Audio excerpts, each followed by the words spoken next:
Gawa daw siya ng pancake. Siya lang. So, pabayaan ko lang talaga siya.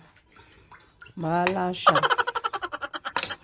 So, ayan na nga, napagsama-sama na niya yung liquid ingredients at ngayon ay dito naman siya sa dry ingredients. So, baking powder yung unang nilagay niya.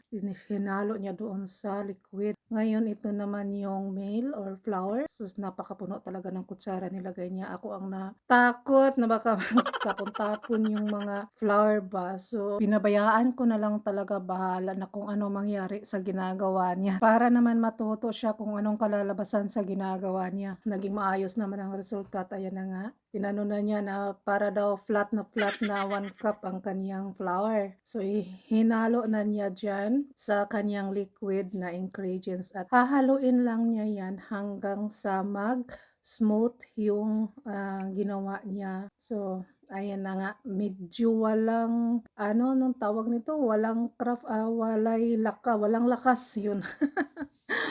Parang walang lakas siya naghalo eh. Kaya pinabayaan ko na lang talaga siya. Ayan na nga, naging okay na. So, ayan na, mag-wait na lang siya ng ilang minutes niyan. Thank you guys at please don't skip the ads sa mga video ko. And then, after that,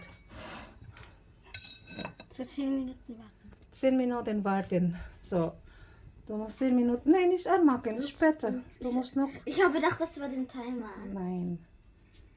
Du musst 10 Minuten warten.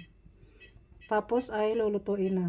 After 10 minutes, niluto na nga niya at ayan, sunog ang kanyang luto. Pero okay lang, better luck next time. Thank you guys and have a nice day.